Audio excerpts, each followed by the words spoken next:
Hey guys, it's Holly. Welcome back to my channel. Today I am doing a brief video on Samson from the Bible.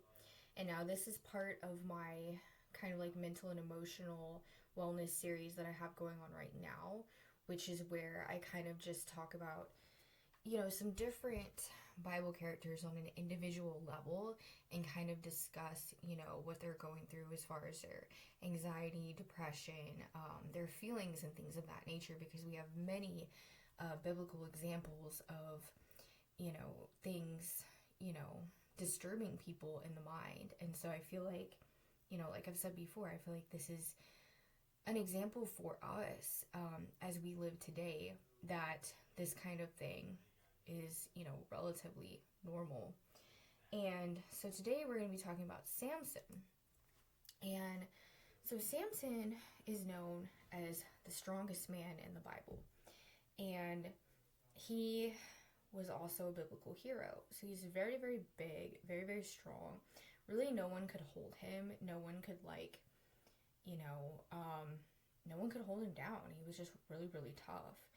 However, he had some personality traits that were not particularly favorable. And I'll start by saying that I feel that Samson is the only one in the Bible, or one of the only ones, that I truly feel is, anything even close to being mentally ill.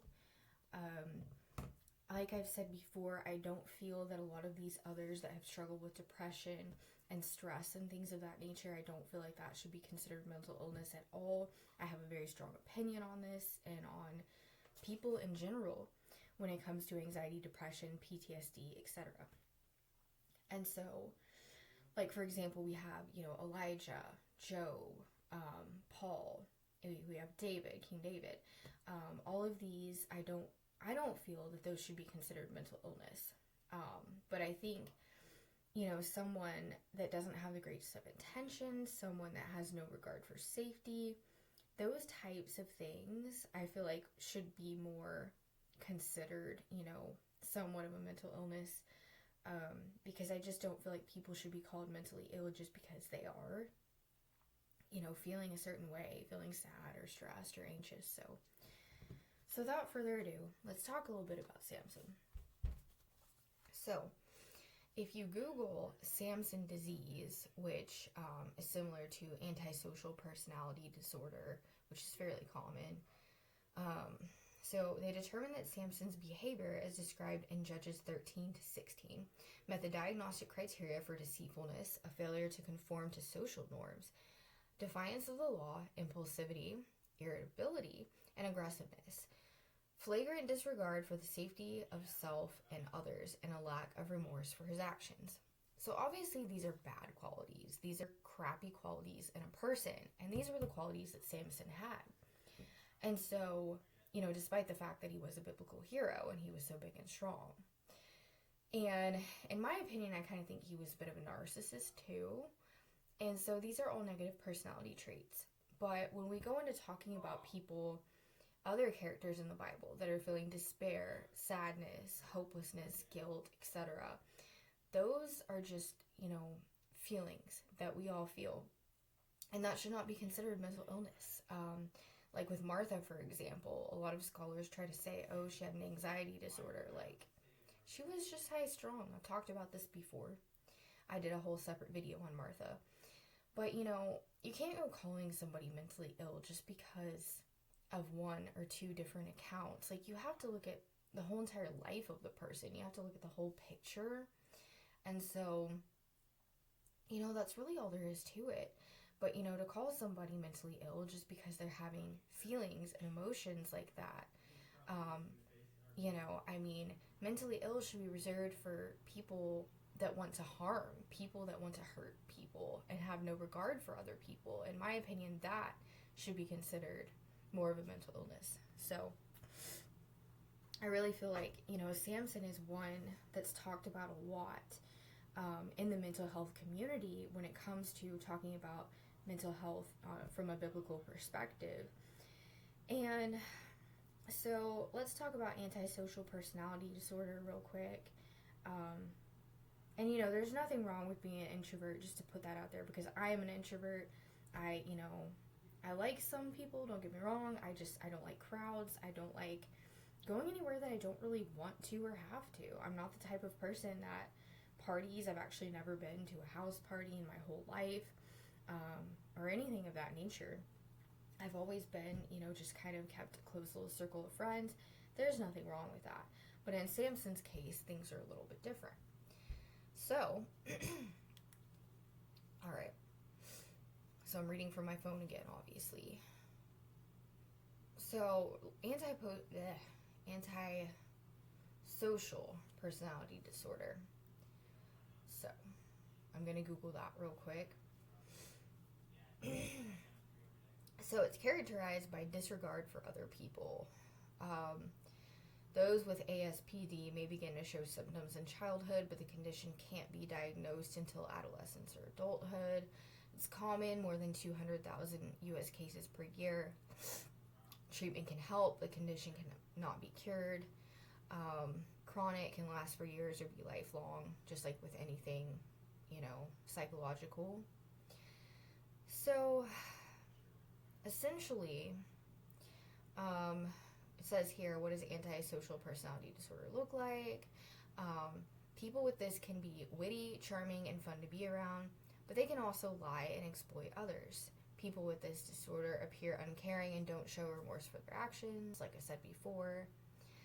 So, and under what causes this, they just say genetic factors, environmental factors, such as child abuse, is believed to contribute to the development of this condition. And so I feel like this kind of goes along with like narcissistic personality disorder, in a sense of, you know, there's so much that stems from our childhood, and not everything does.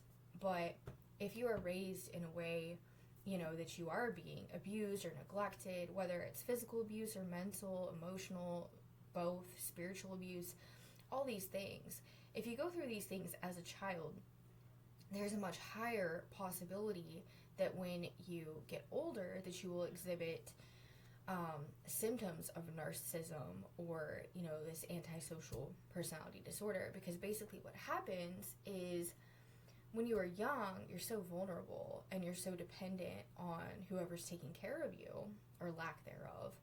And if your needs are not being met, or you're being treated very badly, then essentially what happens is some people will grow up and they will almost like take that out on other people. Like, it's very deep rooted psychological thing.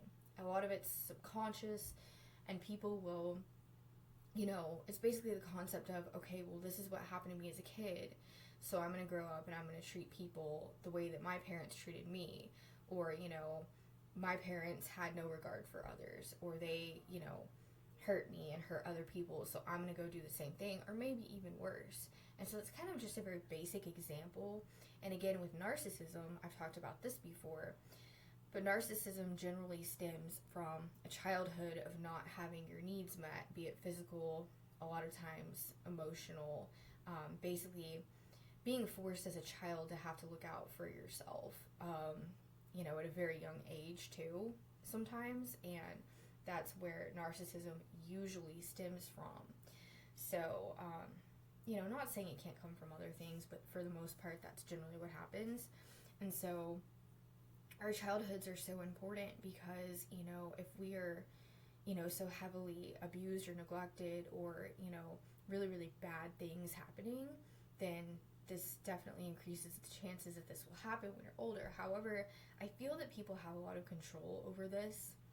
I feel like you can consciously make a decision, you know, that no matter what you've been through, that you're going to be strong enough to, you know, to get past that and to heal. It's just, unfortunately, not everyone takes the initiative to heal.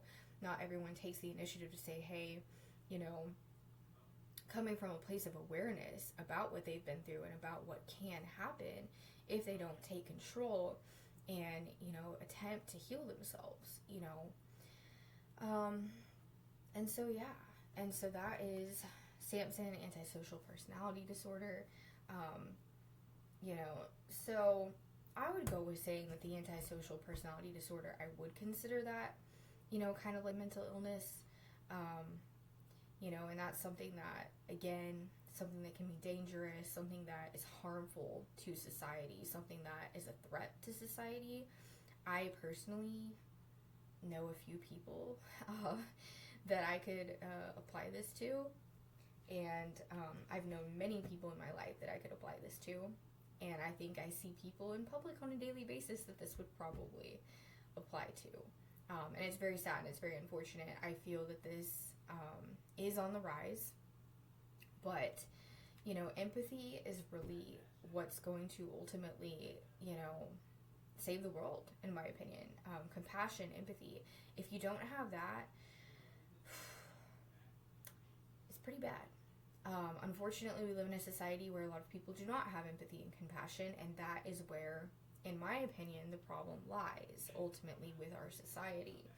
And so it's very important, you know, when we have children, if we have children, or whoever we're around, doesn't matter who it is, that we try to instill empathy in other people and try to lead by example and, you know, make known that, you know, compassion is what we need in the world more than anything.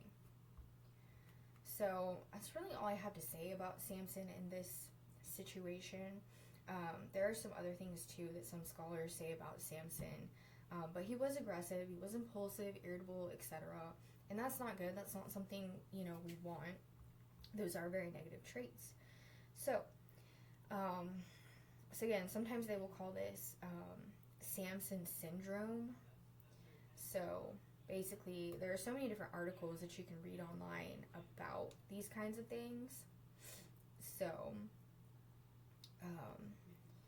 anyways, it's very interesting to me.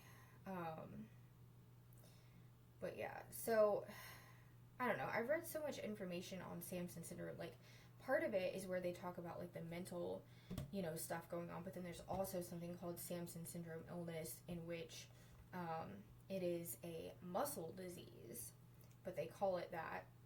And so basically it's like muscle atrophy, and it's characterized by severely reduced muscle mass in the proximal limbs. So when a male's face is so long and pointed, it looks like a woman's chin. So all kinds of stuff there, but we're not really going to talk about that because it's not applicable to this video. But again, a lot of times people just simply refer to Samson when they're talking about antisocial personality disorder. So anyways, yeah. So that's about all I have to say, guys, on this one. And I love you, and I'll see you in the next video. Bye.